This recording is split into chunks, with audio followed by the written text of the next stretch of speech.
Welcome back to FreightWaves. Travis Ryan here, calling in from Haiku, Hawaii. I'm excited to introduce our next guest and have him tell a little bit more about his background and his story. His name is Keith Cowing. Keith is in Reston, Virginia today. And Keith, welcome to FreightWaves. Nice to be here. Thank you.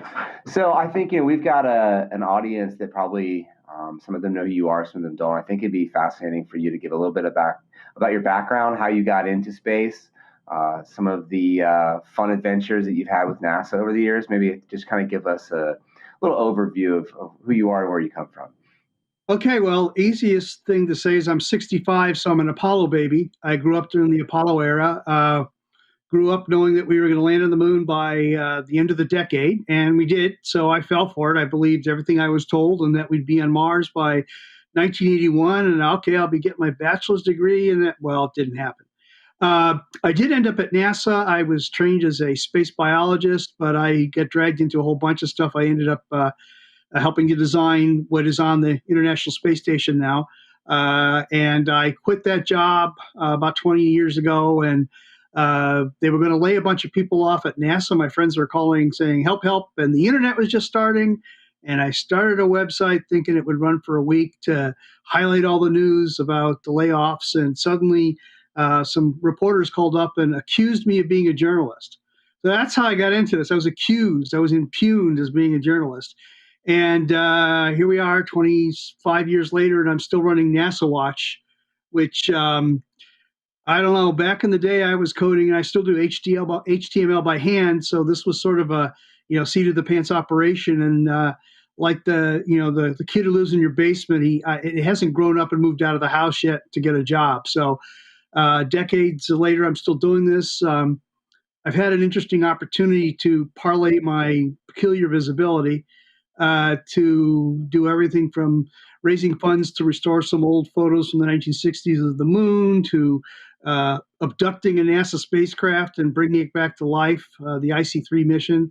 I've been to Devon Island in the Arctic 3 times. My company donated a greenhouse that was designed to operate as if it was on Mars, and I spent a month at Everest Base Camp while my astronaut friend climbed to the summit. So, I sort of parlay this into putting my money where my mouth is in terms of my constant badgering of NASA to be more relevant and, trying to get more creative with outreach and so forth. Well, I went and did these things, and I've done zero-G training. I've done the centrifuge. I've done about everything you could do except go into space.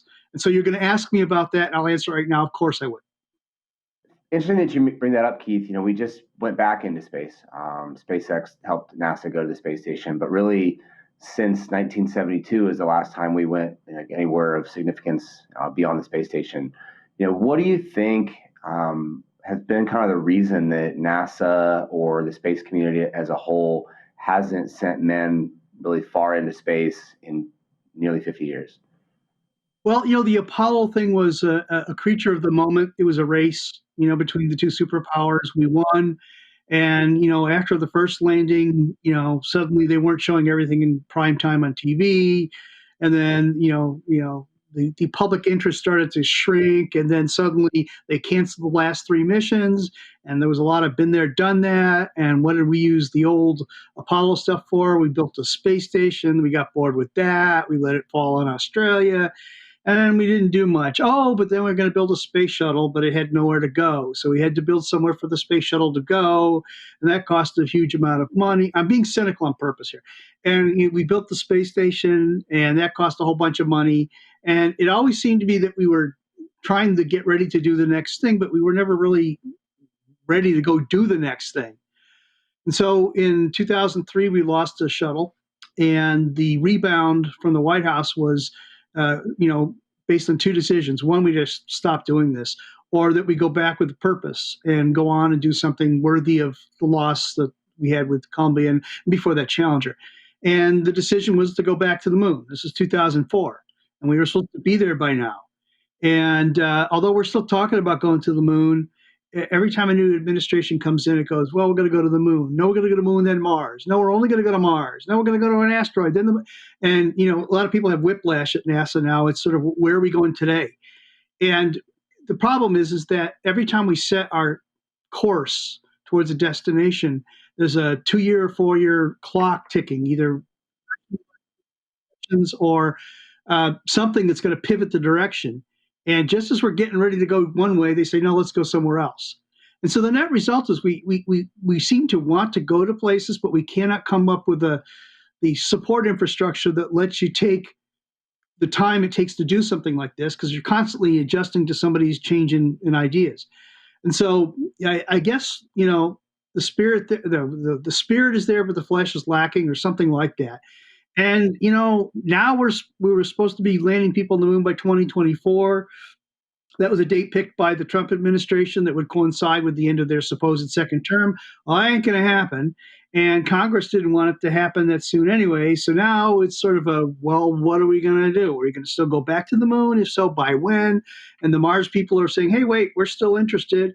And so we're sort of now waiting to see if yet another pivot will happen, or if somebody will come in and just say, come on, folks, let's just like pick a destination, focus on that, get that under our belt and go somewhere else. If you're going to ask me what I think is going to happen, I haven't a clue. Do you think, though, but I think you brought up a good transition point. Do you think the private sector, who is now coming into this, it's been mainly government-led, space exploration has, now that the private sector is entering, do you think that has the ability to maybe shift what has happened in the past and create a different destiny now that, potential of making money and building a business and building a space economy, which was different than I think originally just exploration? How do you see that having a potential change in the shift of either philosophy or execution? Well, it's going to have a big one, because it's interesting. I like a lot of people say they know Elon. Everybody knows Elon Musk. I met him 20 years ago when he was much younger and I was much younger. And he's remarkably consistent in what propels him. He's like Jeff Bezos and a lot of these other folks. They read far too much science fiction when they were kids. Then they went off and made billions of dollars, and they don't know any better than to try to make this stuff happen. And they are. Okay. And they have budgets over which they have complete personal control, or pretty much complete control, that often dwarf the space budgets of entire nations. So they can go do this stuff, and to a great extent, we can't stop them. And you just have to look down in Boca Chica in Texas to see the Starship that Elon is building. He blows one up and builds another, blows one up.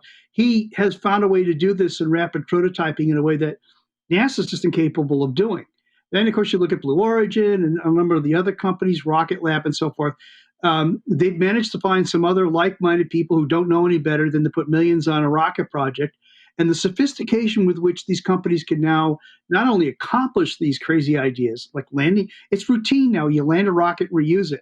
I remember back in the day when you just assumed you threw it away. Now it's like, you mean you're not going to reuse it? And so that only happened because some really crazy people had just enough money. Elon will tell you that he was often, hours away from being completely destitute after blowing through, as he said, the easiest way to make a small fortune is to start with a big one. So here we are now with the capability of people more or less beyond government control, able to think of going to other worlds. And that's had an effect now on NASA, because they're sort of thinking, you know what, maybe I ought to just buy seats on their rocket ship instead of spending a lot of money on an older way of doing it. We're not completely there yet. I mean, just the fact that the SpaceX Dragon has flown people up to space station twice is quite a paradigm shift in and of itself. But this is going to have to be a bit more routine before NASA really starts to pivot away from its, half a century way of doing things, which is big government programs and, lots of money, and there's never enough money. Right. Well, speaking of money, you mentioned the space race. The original one was really a political kind of contest, an arm flexing contest. Now that we've, somewhat ascertained that there might be an incredible amount of water and minerals in asteroids in close proximity to Earth, maybe on the moon, it's hard to tell, indefinitely. Could the drive for financial gain, maybe, outside of the U.S. and other countries, or the private sector enough? Could that, in addition to the private sector coming into it, the future promise of undiscovered minerals could be something that, you've got publicly traded companies that have said within 10 years they see themselves mining asteroids in space. Do you think that's a tangential kind of focus on the space mission as we're putting people into space? Or do you think that all of the privatized will go towards people, towards foundational work, towards mining? How do you see that, and maybe what would you think could be the first component of an actual space economy? Well, I think, it's like anything that, you kind of, if you know that companies are arguing with each other and trash talking each other, you know that there's capability. There's actually a there there. There's companies that can do this, and they're now trying to get their market share. And you've got all these constellations that are going to be put up. You can't have all of them, but we're not sure what the shakeout is going to be there. In terms of what we do in space and why we do it and why you make money right now, launching things into space and operating them there is where the money is. Going there to get something and do something with it, either there or bring it back here, maybe that's the next big thing. On the moon, the resources there are likely to have their best use in an in situ, or in place use to produce rocket fuel and materials needed for life support on the moon. Maybe for spacecraft that go elsewhere, that would require a bit of an actual industry there. Um, I was just on a teleconference today, for example. There's an experiment called BioAsteroid. It's this little thing about this big, and they're taking an actual piece of a meteorite, which is part of an asteroid, back into space, and they're using several microorganisms to see if they can, mine. And this is actually, it's called biomining, where you actually have microorganisms dissolve rock, and then you pull the liquid out, and you get the stuff that you want. The idea being that you would use this in space to process asteroid materials for use in space. And they were very, very careful today to say, we're not talking about, our research is not talking about bringing it all back, because they say, oh, there's this asteroid out there made of unobtainium, and if it came back to Earth, it would be worth $1 trillion. Well, you know what? If you brought it back, it wouldn't be $1 trillion, because you just blown the market apart with something that was once rare, which is now common. It's like aluminum. It used to be so rare that it was worth more than gold. Well, now we throw it away. And yeah, if you're these false economies of going to get nickel iron from an asteroid and bring it back in mass quantities that exceed what you can find on Earth, well, it's going to suddenly become very cheap. So that's part of the problem with some of these scenarios that you hear thrown out in the newspapers. Usually that's where you see it. That actually doesn't make sense if you know anything about economics. What you really want to do is go out and do something and bring it, either do it there or bring it back, that simply can't be gotten on Earth. And that could be making materials in a novel fashion because of microgravity. It could be, in many cases, some companies have made money by finding a cheaper way to send a mission somewhere than selling the data rights back to NASA. And NASA says, well, gee, I just, buy the data rights. I don't have to send the mission. It's a lot cheaper for me. But I don't think anybody's come up with a killer app per se. But I'll tell you one thing. If you think back to Federal Express, what did you do before Federal Express? You planned. Now if it's like, just trucks driving by my house all the time that I can order something, it'll be here in an hour. That removes a cost barrier to the point where you think, I don't care how I get it. I just want the thing that you're going to get for me. And that's what happens when you lower launch costs. Suddenly, the notion of sending something into space and bringing it back goes from, I don't have $100 million to CubeSats, which you can fly for like $100,000. Changes your whole mode of thinking.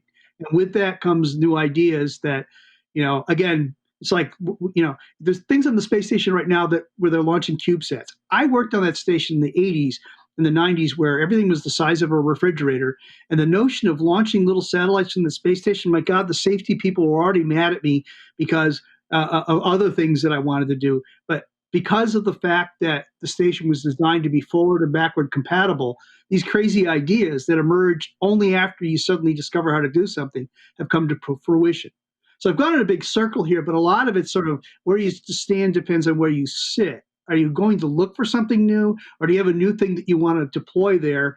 And is there an actual market that's real and not one that the government imagines by pouring money into something? I mean, it really comes back to this economics course that a lot of us never took in college that maybe we should have. Well, you did an interesting segue and brought the conversation back to Earth for a moment. You mentioned FedEx. You talked about the kind of the emergence of the on-demand economy, trucks driving by your house. Maybe one of the things that we've vetted, at least here, talk about at FreightWaves, the concept of cargo rockets, right? Like today, most of our imports come from thousands of miles away across an ocean, moving on a ship in containers. It's slow. It certainly doesn't meet the needs of real on demand. A lot of containers are booked for buying things from Asia into early next year already. So what about practicality of applying rocket technology on Earth or near Earth? to fly cargo missions from China to the West Coast. Do you think that those things are practical? Do you think that those things are much more near term than doing things out, up above the Earth in orbit? Yeah, I do. And if you watch what Elon's doing, he's been thinking dual path, double use, triple use for his Starship notion. He's built. It's sort of like he's building a 747, except he has a cargo variant. He has a high, long distance variant. He has a longer upper deck for more. He's thought through how to do this.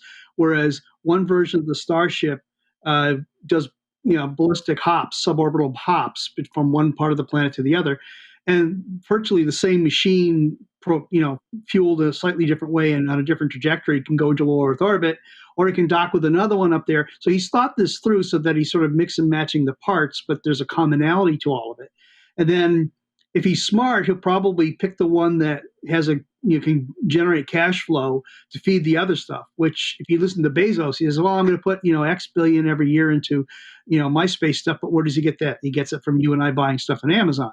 So these large ecosystems, now that people are starting to realize that you can do this, you do have to have something at some point that actually makes real money that comes from somewhere else, from customers. And what Elon has talked about doing is having these offshore platforms to launch rockets, whether they're to orbit or for suborbital hops. And the fact that these things are designed to be reused many, many, many, many times utterly changes the discussion. And so, you could literally hop this thing back and forth and back and forth, and then maybe power wash it to get the scorch marks off, and then do it again the next day. And, again, what does it cost when all you're buying is a bunch of natural gas and liquid oxygen? And you're not really worrying about buying a new rocket each time. And it gets down almost to the economics of maybe the Concorde when it used to fly across the ocean. And so, but again, it does come down to somebody being, especially since private capital is involved. At the end of the day, somebody's investing in this, and they've got to say, well, X years out, what's your market going to be? Are you just it's like these people who want to buy the flights in Virgin Galactic. Are they all really going to buy their tickets? Are people really, how many people are there that will spend a couple $100,000 for 5 minutes in space? I want to go there and stay there for a week. I don't want to go there for 5 minutes, And so somebody's got to really think through this market here. But, if the price of bouncing across the world on a suborbital ballistic hop is akin to a Concorde launch, a Concorde flight, maybe twice that, you've got a market. But you got to be able to deliver, and it's got to be reliable. And it's got to be at least as safe as airline flights. But I got to think that a lot of people would just take the flight just to go to outer space. Right. Okay, so another, maybe when I think this was a Google idea years ago, there was talk of a space elevator, a container to bring things into space. Do you think that's plausible? Is that silly science fiction? Is that maybe more practical than anything else because it could be done? What are your thoughts on that as a concept? Pragmatic. It's an interesting one, and of course, if you read the books about how to do space elevators, Arthur Clarke really sort of came up with a lot of this. And my business partner actually visited him in Sri Lanka before he died and actually got permission to post. We have a space elevator website, which we don't put a lot on, but we did that for a while. But, the sort of the basics are, if you can get something that tall to go into orbit, the amount of electricity needed or energy to take you up there is like, elevators. I mean, it's minuscule. But the notion up until recently was, can you get a material that's light enough yet strong enough that you can actually build something that will work, and it's dynamic enough to deal with the stresses and forces that are required. Well, now with graphene and some of the nano materials that we have, we're probably on the verge of that being possible. But then again, what are you going to do with it on the other end? Right now, what's up there? There's like 7 people, and there's like 1 space station, and China's going to build one, so there'll be 2. I mean, just because it's like some of these government projects that build a bridge to nowhere. You build this great freeway to get somewhere. It's like in West Virginia, you have these freeways, and it's really great, and suddenly it stops because they ran out of funding. There's got to be something on the other end to which you send this stuff cheaply, and I haven't quite heard what that is yet. But if it's a hotel on the other end, and you can find somebody who's going to put the many, many, many billions of dollars into this, thinking that you can work backwards from how much money you're going to make. Well, God bless you, but I think there needs to be more up there so that more people will say, you know what, I got this up here, but boy, if I could just cut my costs of delivery by 50%, I could have 100 times as much stuff. That's when I think the impetus to do this will come. And every 5 years we wait, it becomes even more possible due to advances in materials and so forth. Right. So it's coming down to economies of scale, but this time at the space level, the scale of space. Yeah, economics works the same in outer space as it does on Earth. People seem to think there's some magical thing in space. Well, there is, but at the end of the day, somebody's got to make a profit, and if you can, it'll happen. If you don't, it won't. That's right. Well, thank you so much, Keith. That was really, I mean, awesome from my perspective. I'm hoping that our audience got to learn, like we did. I think people will probably go check out your background and learn a little bit more about you. I certainly have had fun educating myself. I appreciate your approach and your ability to call NASA out to be a bit more challenging. You've been there, you've been worked on the insides of NASA. You've done some very interesting things that you shared with us in your intro. So we really appreciate your time. We hope that we can talk to you again in the future as we continue to do these events, and we will send it back to the studio. Thanks, guys. My pleasure.